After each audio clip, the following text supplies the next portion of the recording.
Hey, PolishLynx here, and this is the irae. And, well, let's continue. There were two kinds of dreams. Those you realized were dreams from the start, and those you didn't until you woke up. Either way, it didn't change the fact that events of the dream were beyond the dreamer's control. What set them apart was whether or not the dream felt strange to the dreamer. And this thing I've been seeing now was without doubt the latter. The latter. Whoa.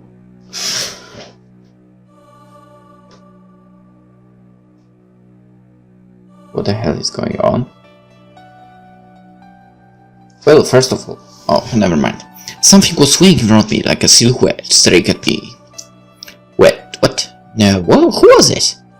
So every human shape I saw was so horribly tiny. Don't tell me it's the kids again. Children? Were those children? There were dozens, hundreds, no, maybe even over thousands children around me, swaying. They even started speaking as though they were singing. 緑の泉で僕らは遊ぶ。緑の泉は楽しいところ。霧が深くて外が見えない。だけど僕らは怖くない。ここに太陽はないけれど。僕らは太陽じゃないけれど。だからこそ泉は緑で、ムッターの色に染まっている。僕らの色に染まっている。ねえ、愛してる？ Not really? ねえ、抱いてくれる？ Okay, that's not really something you would like to hear. 僕らが必要？ I mean, it's not like you're unwanted. 僕らが怖い。Oh, totally not! ここが僕らのお家だから、帰りたいなんて思わない。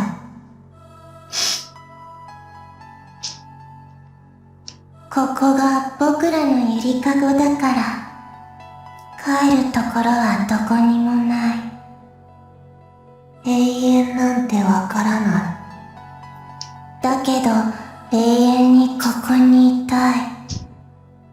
So you kind of do know. ずっと、ここが僕の家。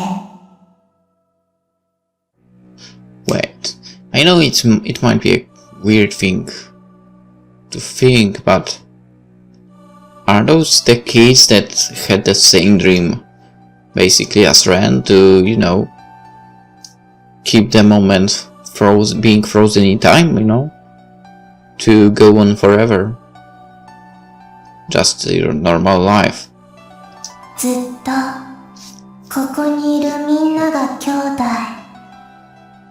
緑の泉で僕らは遊ぶ。緑の泉は楽しいところ。僕らは太陽じゃないけれど、本当の太陽が生まれたら、きっと僕らは消えてしまう。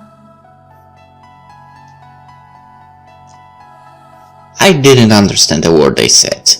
The childlike voices seemed cheerful, yet for some reason my heart ached as I listened to them. The one thing I did understand was that they meant no harm. In fact, they seemed rather friendly. They all spoke as if I was their friend. One of them.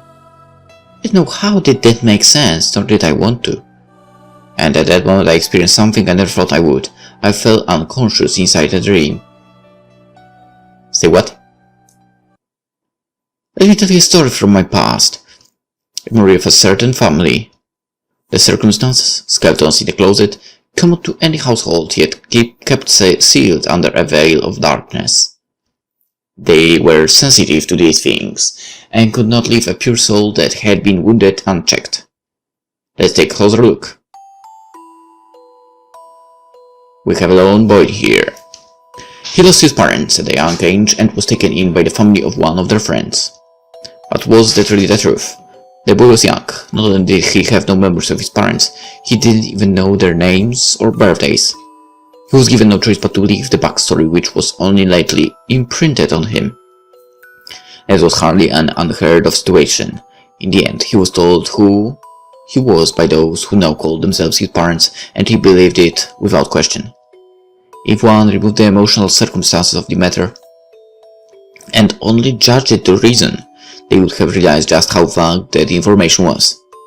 However, there were very few children in the world who would ever be able to take such an objective stance with their parents.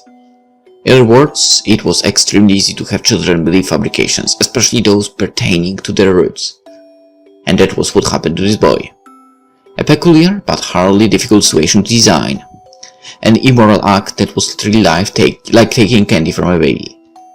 But parents or guardians shouldn't be able to commit such a malicious act. People tend to overlook such cases because this type of common sense has been instilled into our society, a trap that lurks within our day-to-day lives. Of course, it took some effort to hide those sort of things from the eyes of the public, but it was hardly an impossible feat. It was a problem that could influence a person's entire life, yet most of the time it was difficult to prevent. Even though everyone would agree that people who took advantage of such situations were wicked beyond salvation. On the outside, the boy was welcomed to the family with open arms. At the very least, his foster mother and the girl the same age as him, or at least that was what he was told, were fond of him. But even if their affection was genuine, who could say they really lived in the same environment as him? What about your parents, your siblings? Are they the real deal? What about your husband, your wife? Did you really choose them out of your own will? No one doubts things like this, and that is why there are people who take advantage of that fact. Even now, the boy's memories of that time were considerably vague. He couldn't remember the things he did day after day in detail, and perhaps he was better off not remembering. He had only one vivid and unforgettable memory. Of his foster father dying before his eyes. No, to be more accurate, of him being murdered. It had been the boy's own friend who had done it. Say what? And the boy himself helped cover it up. They were two boys of 10 years at the time, although one could say they had matured quite early. Perhaps that was just one of their talents. Well, at least it was not Kasumi. They made his death look like an accident, that the case was not one to get drunk easily, but one was capable of getting a bit tipsy and missing a step climbing the stairs. It had just been unlucky that there had been a blade lying at the bottom that stabbed right through the neck. No one was surprised. After all, there was hardly a room in his house that had no sharp object displayed on the wall. No one suspected that children could have been the real perpetrators. After all, on the outside, they had been a perfectly happy family, a fact they used to their advantage to veil the truth. The thing that had surprised people was that this seemingly harmless man had been hiding a secret passage that led underground in his room. What they found at the end had been a room that looked uncannily like a mad scientist laboratory straight out of a horror movie. The boys weren't even the ones who discovered the body. Had they been found having a connection to the lab, they would undoubtedly become suspects. As such, they feigned ignorance. The boy's friend had first acted exasperated and annoyed by the idea, but in the end he acquiesced. The man's whereabouts, who until then was thought of having disappeared, only came to light when the scent of rotting flesh began to fill the house. Years later, his friend told the boy he thought they left the body to rot, to make the autopsy more difficult. Perhaps it was so, and that was why he regretted his choice. He did not know whether that was the right thing to do. He hadn't covered the incident up out of self-preservation. It wasn't like he'd been the one to actually kill the man, so he hadn't felt scared of the crime at the time. But neither did he do it to protect his friend. It seemed his friend was openly proud of his deed, and that had forced the boy to make that choice. For once the whole thing came to light, his friend would doubtlessly bluntly state his motive if only asked for it. What would happen as a result? Everything would fall apart, the boy's entire family. His friend told him that family had never existed to begin with, but as long as there were those who believed it had, the boy had to do everything within his power to protect it. So he had chosen to cover up the incident and succeeded. But in the end, had that really been a good thing? Could he really say he hadn't been ashamed at all? As a result, a foreign substance had mixed in with his family, with his day-to-day life, one that carried the unreal stench of decay and death. His friend said it had been that way to begin with, but as long as there were those who believed in the fabrication, the boy couldn't let it be destroyed. Though his friend had done the killing, the boy himself was no less a murderer in that sense. It would have put him more at ease if he had been able to pass the killing off as a disappearance, but that had been impossible. Passion couldn't drive a child's limits so far. And so he regretted his action to this day. What should he have done? What could he have done? Should he have said something? Should he have remained silent? Even now, he'd know what he should have done. He'd have to come to a conclusion someday, as much as he was scared of that day coming. If only time would stop. If only the small last an eternity. For he'd thought that. The fight happened. They were fighting on that fight that day. He couldn't believe that his friend was just up and leaving him and moving forward while he himself had yet to come to terms. He was trying to bring the sealed truth to light by himself. So he had to stop him. He'd wanted to stop him. So I mean, it was sheer? So in the end, it really had been self-preservation. He'd been able to let go of the present where he and Kasumi happened to be on such good terms. In the end, all had boiled down to that point alone.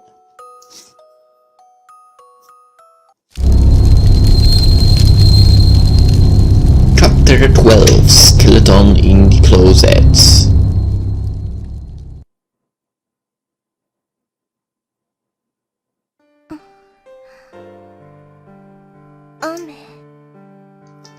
The first thing she felt was the presence of satisfaction, slowly welling up as though she'd been sleeping at the bottom of the sea. Kasumi had woken up as a reborn person. It must have been raining outside. She could feel from the slight change of pressure in the room. But it wouldn't rain that long. The rain was soft and gentle. It would probably be over by the time Kasumi made her resolve to leave. And so she decided to keep watching his face for a while longer.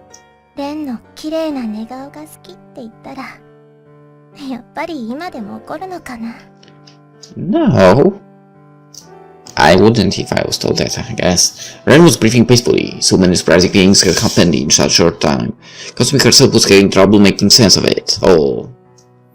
Of herself, of him, or of Father Trifa, that piece of shit. And...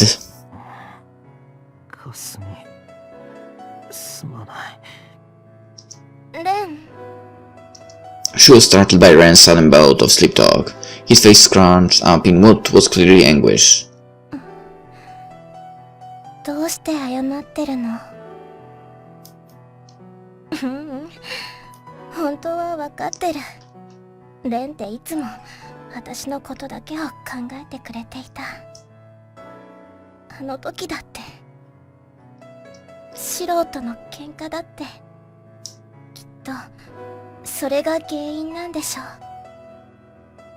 It was a distant memory of her childhood, of her father's death. She had no proof, but after spending so much time with Ren, she felt like she finally understood everything. Under normal circumstances, Ren would have been perfectly justified to hate her. That had to be why she kept watching over his face as he slept. She loved Ren from the bottom of her heart, but she didn't have the courage to turn to him and look him in the eye. That was probably why she kept looking at his face now. She gently kissed him. She was worried it would wake him up, and a part of her actually wished he would. That silent yet soft kiss was filled with Kasumi's feelings.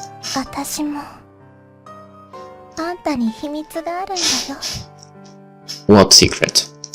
Ren probably noticed his kiss after he woke up, then he'd go desperately searching for her once he realized she was gone. That was just how he was. Ren had always been protecting her.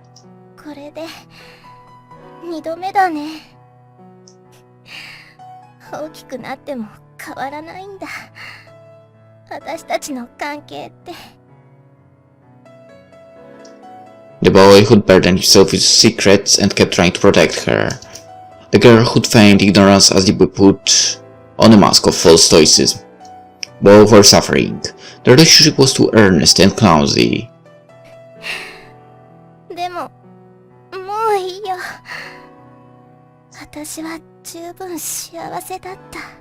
Okay, be more selfish.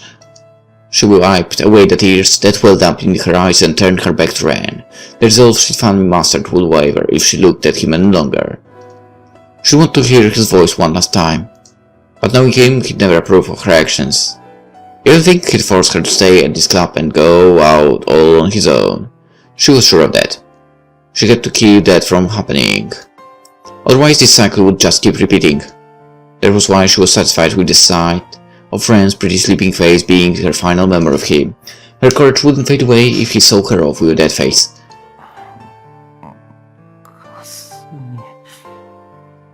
He'd been calling out her name in his sleep for a while now. Perhaps he was dreaming of her at the moment. That's almost enough for Kasumi.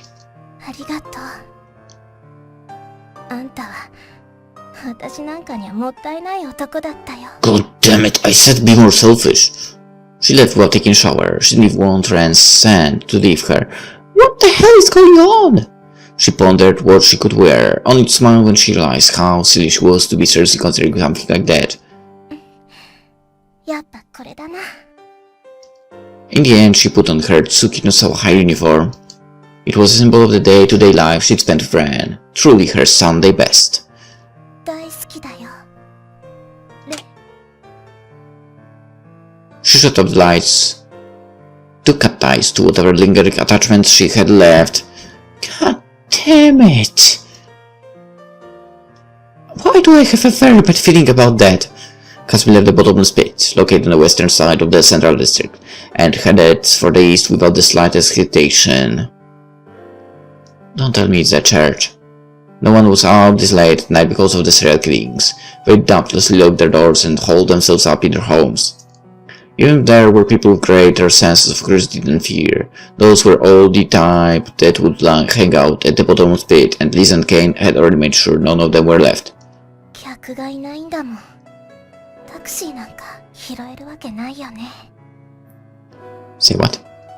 She wished she'd taken Shiro up a while back, only he joking offered to teach her how to ride a motorcycle. Then she could just steal his and not be forced to make this long trek. Just when had everything gone wrong? Kasumi, Ren, and Shiro were no free amigos. Theirs was a relationship like a deformed triangle. No matter how one spun it, they were an unbalanced combination. Even so, they'd always been together. To put it in a bad way, they'd been selfish. But put in a good way, one could say they were tied by a relationship of mutual unreserve. That was enough for Kasumi. She wanted nothing more, and she thought that was the way they'd always live. The nature of that relationship had changed considerably, but even so, she didn't want to think they'd completely broken apart, or that there was no going back. And that was why she'd settle everything with this very night. No! 着いたけど。 Why would you go there? 会はないのかしら。 God damn it, Kasumi! The light rain turned into the drizzle, eventually stopping completely and dispersing into mist as Ford looked down to leave. The pale moon shone in the gap between the rain clouds above the church. She hadn't been directed where to go. This was simply the only place Kasumi could think of. What? This is the worst place you could have think of.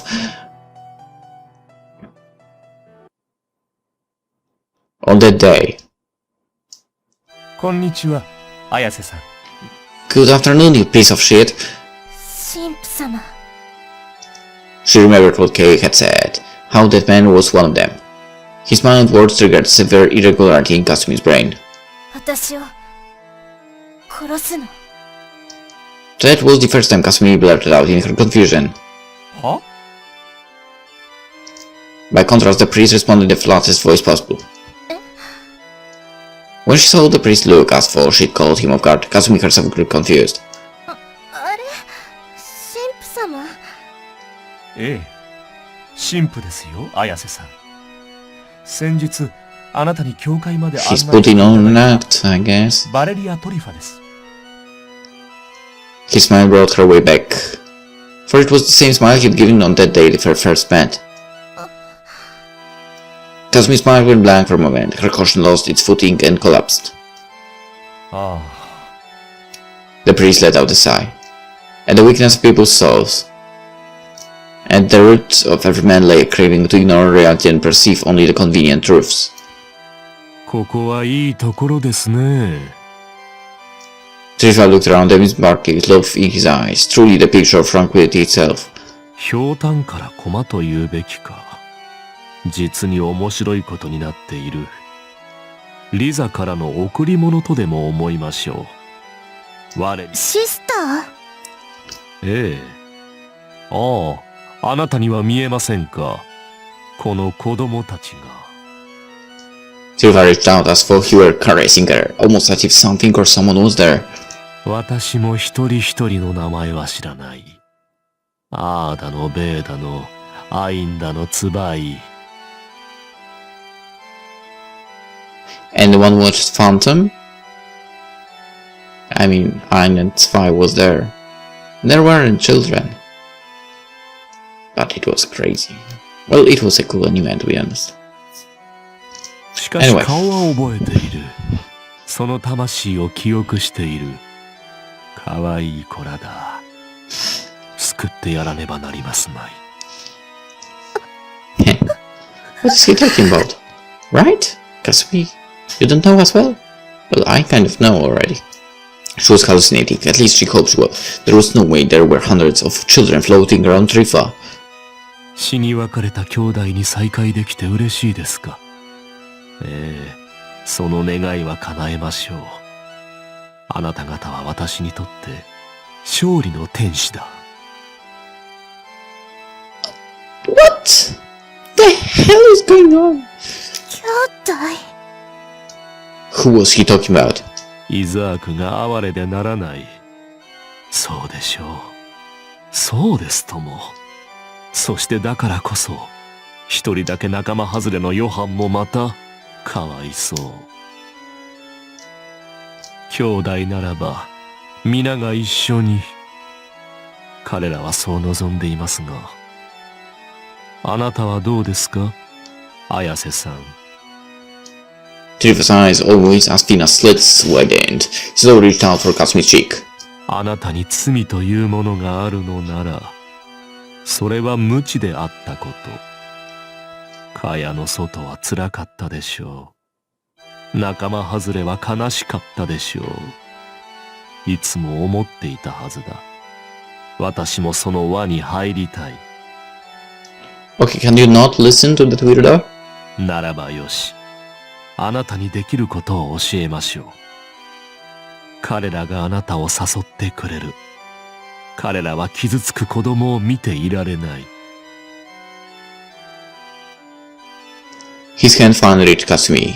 しかるのち、答えをお聞かせ願いたい。これは夢だが、夢ではない。Remember of a certain family. The circumstances, skeletons in the closet, common to any household yet, kept sealed under a veil of darkness. あなたはそれを知るべきだ。The joyous voices of countless small children entered Kasumi the moment the priest's hand touched her cheek. Ah. Yeah, this was a skeleton in a closet. A story of mother, and many blessed children. All those who were raised in similar circumstances could see it, but once seen it would seize one's soul. The condition for seeing this dream was having been raised by an abnormal parent. There once was an organization called Lebensborn, the Fount of Life. It was a welfare organization that had been founded in 1936 to mitigate the population decline in Germany after World War I, and to support the ever-growing number of widows and orphans created by the war. Germany had lost the Great War, and with that the country found itself in a state of hyperinflation brought about from paying off the enormous reparations forced onto them by the victors and the biting influence of the Great Depression. As a result, the unemployment rate rose to well over 30%, and went without saying that public order was a disaster. Virtually everyone living in Germany at the time had it hard in some way. That was why an organization like Lebensborn was born. To protect the women and children who would wave the future. Men were merely living goods meant to shed blood and die, and so no one could argue they were useless when it came to the succession and nurturing of life. In this era, there was only one thing for German men to do. It was to win the upcoming World War and reclaim the German pride and strength. To to form the cornerstone that children of the next generation could be proud of. So the existence of an organization like Lebensborn, where women would nurture those new lives, was essential.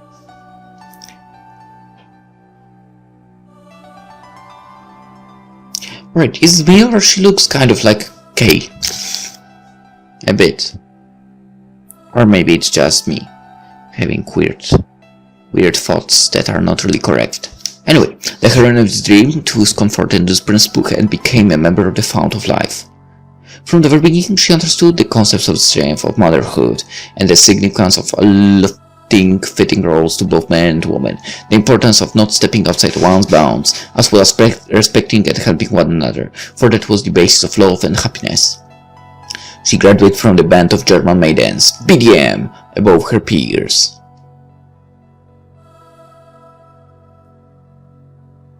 Alright, she who establishing herself in Lebensborn in a blink of an eye ended up raising the seeds that would lead Germany to their bright future was without doubt a model German woman.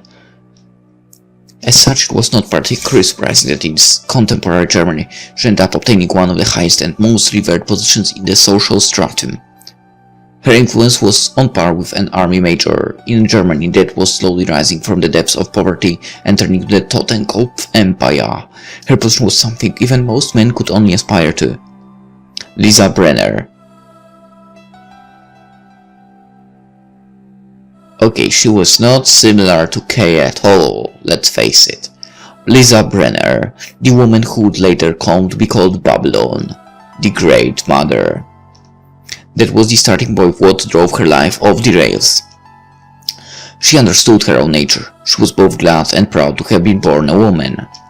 Never once did she consider competing for a position with a man. Besides, the question of superiority or inferiority never made such sense in the grand scheme of things to begin with. Man and woman were two essential cogs for society. They couldn't live without the other, and they never did compete. True? If men took arms to battles, then women had their own battlefields to fight on. That was what she believed as she progressed up to the social stratum. But now she found herself caught in a position between the two cogs, and she couldn't help but find it ironic. For there already was another woman in the very same spot long before her. Eleanor von Wittenberg. She had also been part of the BDM and had graduated with the highest honors. While not in the same fashion as Lisa, she too was the face of German woman. She was the first female German officer that, coupled with her family's respectable status, allowed her to attain positions so high propaganda labeled her the warrior princess. At the time, Lisa had a higher rank, but Eleanor possessed more social influence. That was something Lisa could not stand. It wasn't a rivalry or anything like that, she just found Eleanor dangerous. Simple as that. She couldn't acknowledge her. There were girls at Lebensborn who admired Eleanor, so much so that there were some who said their dream was to join the army just like her. That was something Lisa simply couldn't accept. She believed that men and women had their own spheres, and that it was common courtesy not to cross over into the other. In other words, Lisa was a conservative while Eleanor was a liberal, and in this case, the latter was the one gaining more support. As such, Lisa thought she was dangerous. She knew full well that Eleanor in truth was disgusted by their own gender. I don't like her then. Normal woman could never imitate her, and she offered no aid or sympathy for those who tried. After all, even the Führer of the Third Reich had once remarked that the country would fall apart if one began to self-assert themselves. So her personal views and feelings assigned in terms of ability and the circumstances of their country, Eleanor's sycophants had virtually no chance of finding reward and happiness. And Lisa wished to stop that. That woman was special, abnormal. Her stories were nothing more than a sham, an imitation of the Nibelungen's ride of the Valkyries built up by propagandists to appeal to the Führer's love of opera. As a modern country, Germany didn't deny women's civil rights and spirit of independence. But once they got too strong, the government would start to suppress them. The battlefield for women known as the Fount of Life that Lisa had nurtured was about to fall into a dangerous position. Those in power were all generally cruel and cool-headed. She couldn't stand the idea of Lebensborn becoming a mere farm where women were treated as livestock or machines made for the sole purpose of giving birth. But what could she do? Trapped by such anguished thoughts, Lisa found her answer on December 24th, 1939, a date which changed her life forever. There was a man known as Reinhard Heydrich. There was a man known as Karl Kraft. Lisa could clearly see what dangerous beings those two were, but at the same time she was enchanted by their power. She would gain strength under their command and overpower Eleanor, so that the common woman of the world would not stray off track, to protect the values of the fount of life. That was what she thought, what she believed. Lisa sold her soul to the devil. What? Was that a sound decision? Was it worth it? Back then she felt she had no other choice. One could say she was nigh obsessed. For Eleanor too had sold her soul to the devil. She too had been enchanted by the very same man of the same day as Lisa. Oh, come on! Eleanor would join them and gain even more power. That bitch. So if Lisa didn't follow suit, she'd end up left far behind. And she couldn't let that come to pass. Hence, a darker side to the fount of life, Lebensborn, was born on that day. To begin with, the organization had been established for the proliferation of the German population and the preservation of their bloodline's purity. Women's duty to the fatherland was to keep their bloodlines going, to give birth to new lives, raise them, and send them off into the world. As long as they kept it, they would preserve their people's identity and keep the country stable. The act of giving birth and raising the life. The whole mission of creating thoroughbreds.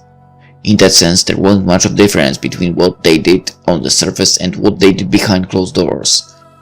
Where the definitive difference lay was exactly what kind of thoroughbreds they aimed to create. 今日はスプーンを曲げれたの。昨日はカードの絵が見えたの。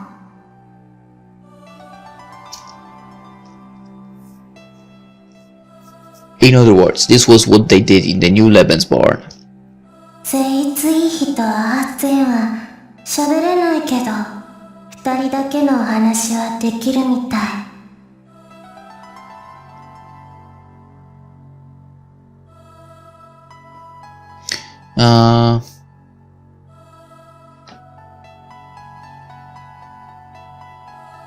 Right, so if I remember correctly, it's 18 and 70. Yeah, 70 and 18.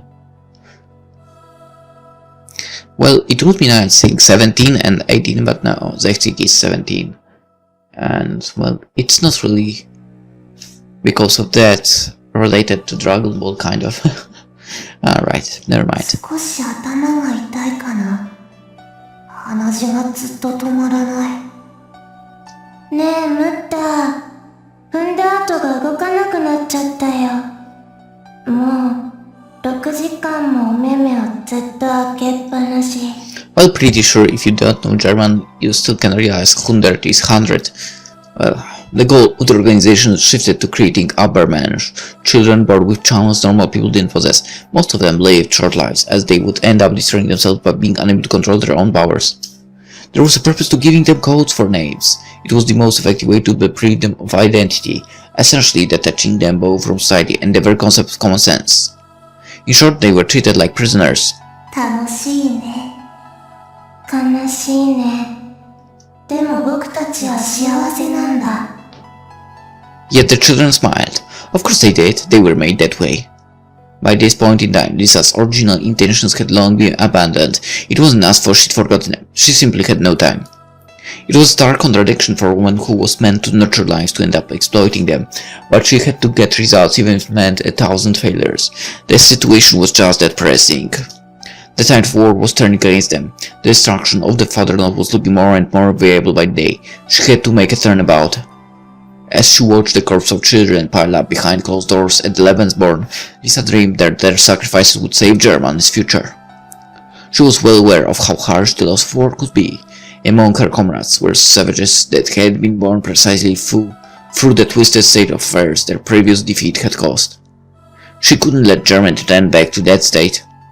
It was her duty as a woman.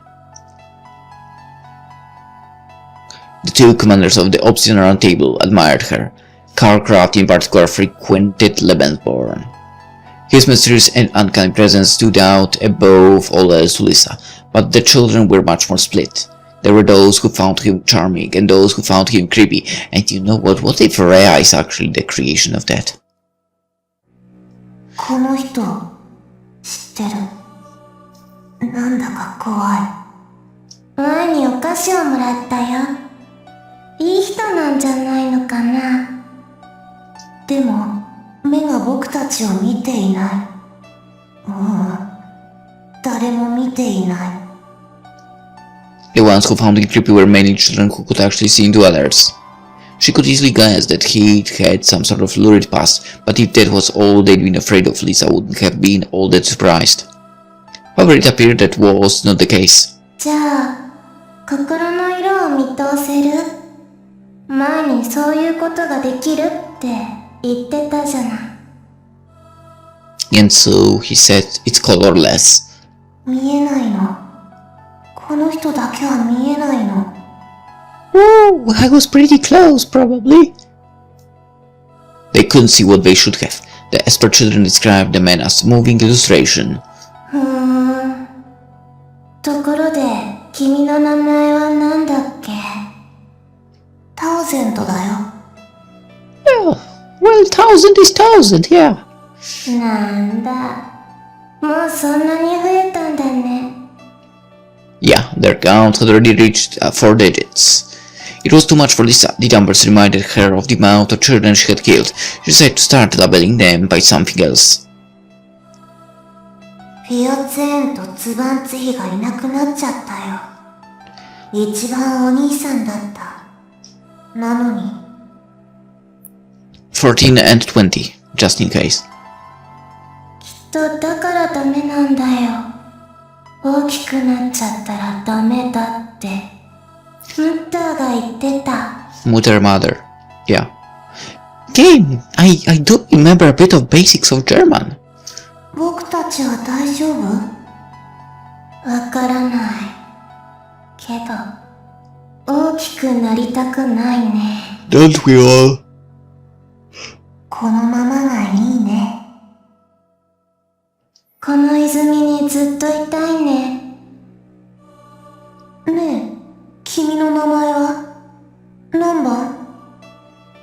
僕はもうそういうのじゃないんだよ。前にタウゼントが数字を気にするようになって止まっちゃったんでしょ。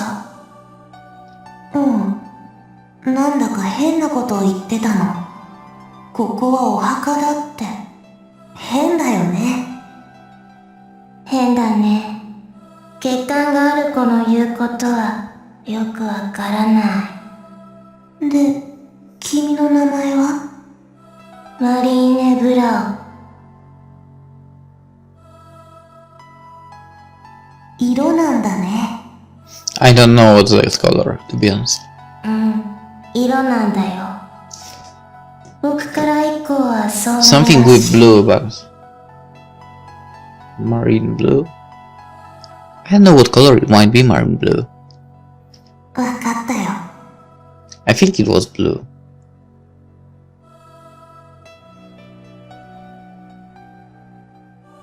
Okay, about that I'm definitely correct. It's everything marine blue.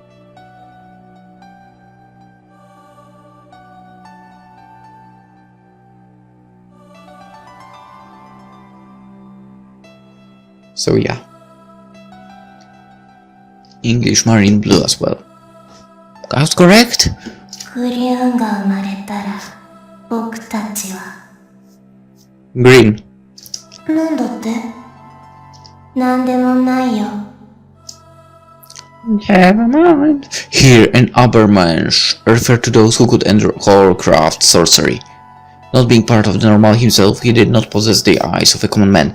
He did not care for the bottom line, and as such, his sorcery possessed no versatility. In the end, only an Ubermensch could give birth to Ubermensch through his method. But then, what was to be done? This already knew the answer. Both in public and behind doors, Lebensborn had been realized under the field of eugenics. Put simply, the children of geniuses had a higher chance of becoming geniuses themselves, so crossing two talented men and women should yield the best results, the process of creating human thoroughbreds. Calcraft sorcery, the transmutation of gold. You've got to be shitting me, man! The conjuration of immortality, the swastika. And at the core of it all was Viriditas. Sonnenkind, the divine child of the sun.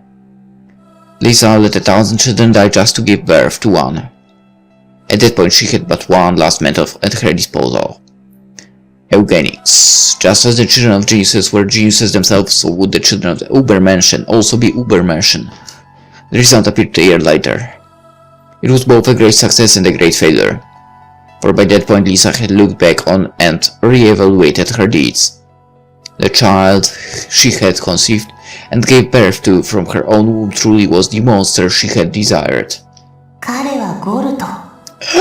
You've got to be shitting me. He's the child of the air? なのに別の名前がある。イザーク。イザーク。So it was not the number one of the obsidian table? 怖いイザーク。Or maybe he is, actually. 一番年下なのに一番怖い。誰も彼をゴルトと呼ばない。近寄りたくない。だけど嫌われたくない。イザークに嫌われたら全部終わっちゃうんだって。でもイザークは僕らを見てない。イザークは何も見てない。Alright, that sounds like number 2 of the table, kind of. その目はなんだかおかしくて、角度を変えれば金の色に見えたんだ。Because he seems like a shut-in a bit of. この泉を干上がらせる太陽みたいに。父親にそっくりだって僕らのムタが泣いていたんだ。Indeed, she was scared of her own child. She couldn't bear to look at his eyes. Eyes that possessed all the 5 colors of pentachroma. His gaze always seemed disinterested by the world, and he'd had teeth from the day he was born. What? His growth was beyond natural. By the time he was 1, he already looked like a 5-year-old, and he'd probably look 10 in an year. The more he grew each day, the more he resembled his father. As such, she couldn't bear to look him in the eye. He was a living reminder of her past sins. What had she done? What in the world had she been thinking? For the fatherland? For the future? Ridiculous! Reinhard Heydrich and Karlkraft never cared for such things. Okay, I was correct about number 1 of the table. Lisa had finally opened her eyes to reality. But as a result, she couldn't run away from the guilt that accompanied her return to Sandy.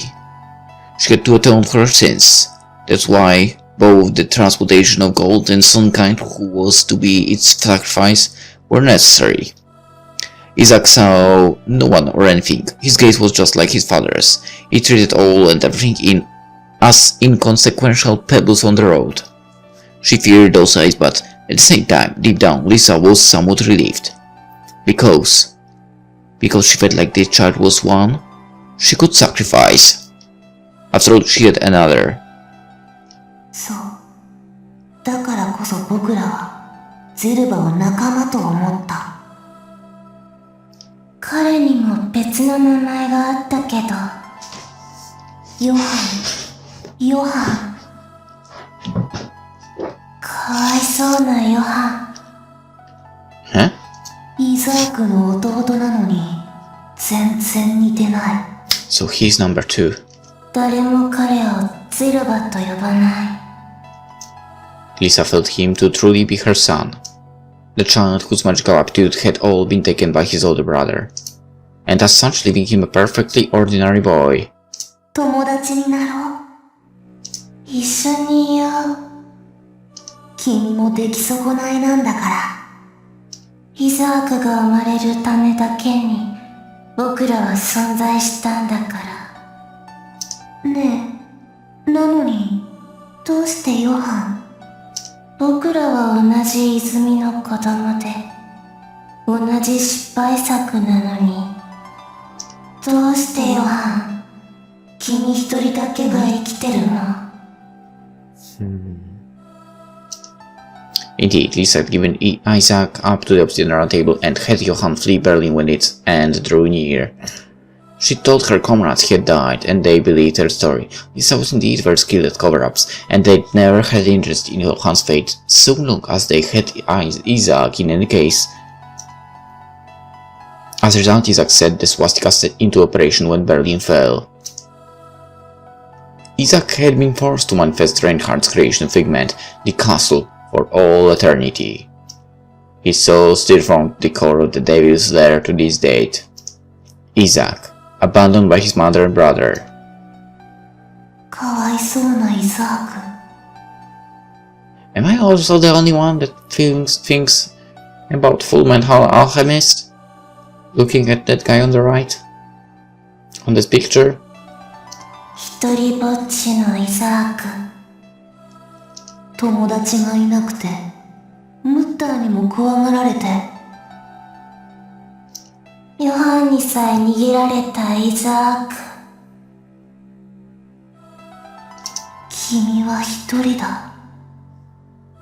誰もいない。怖がってごめんね。仲間外れにしてごめんね。みんなで君のところに行くから。僕らは同じ泉の兄弟だから。だけどそれじゃあ、今度はヨハンが一人ぼっちになっちゃうから。あの子も引きずっていくから、許してね。逃がさないから。連れて行くから。お願いイザーク。君に嫌われたら全部終わっちゃうんだって。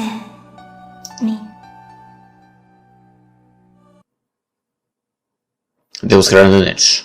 Through her memories of the children of Lebensborn, Kasumi had seen the life of a certain woman, Stelza Brenner, both her and Ra's great-grandmother. Say what? According to the priests, being her victims, those children by nature could not abandon a wounded soul. And so Kasumi ended up using them. She had one very badly wounded one by her side, after all. She wanted to let him to rest, so he didn't have to hurt any longer. Those children meant to no harm, so it's unlikely they tried to take her away, but at the very least, it didn't seem like they'd let him wake up this night. She'd bring everything to a close while they kept him busy. Ren would have nothing to worry about anymore. She didn't go to die. After everything she'd learned, she understood that there was now something only she alone could do.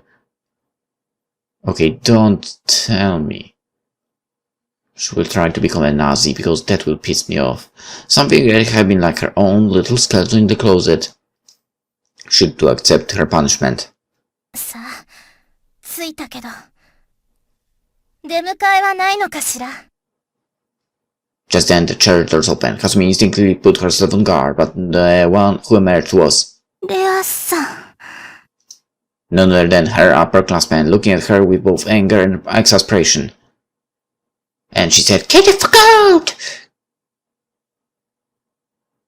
イザーク、かわいそうだね。僕ら、かわいそうだよ、イザーク。どうしていつも君ばかり。不公平だよね。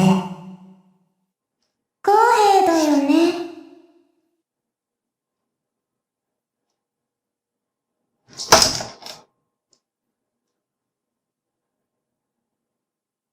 ねえ、なんであいつだけ生きてるの？おかしいね。おかしいね。変だよね。僕らは、名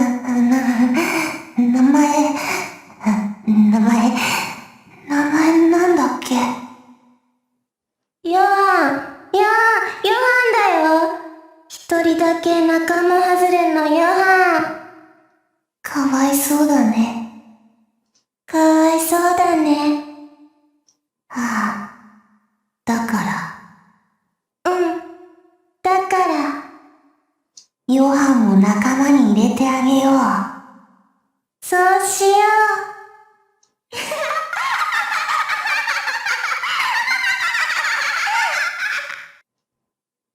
The instant voice of children echoed all around me, I understood their circumstances and why they sympathized with me, and I also learned all about Kasumi.